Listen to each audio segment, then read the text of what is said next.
Hi, Farron. You want a treat from Mommy? From Mommy. It's from Good Mommy, boy. Farron. How about from Daddy? Good boy. How about from Mitt Romney? You don't want one from Mitt Romney? What? You don't want...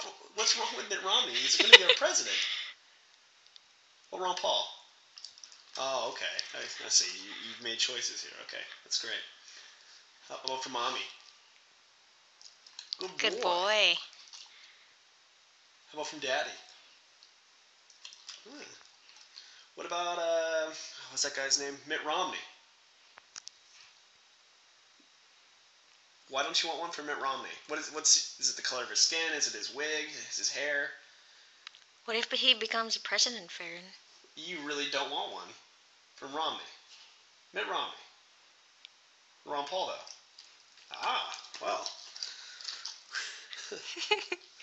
All right, one last time. How about one from Mitt Romney?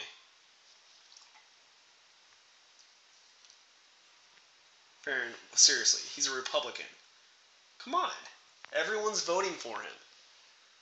Everyone is voting for him. Mitt Romney. Ron Paul? So cute.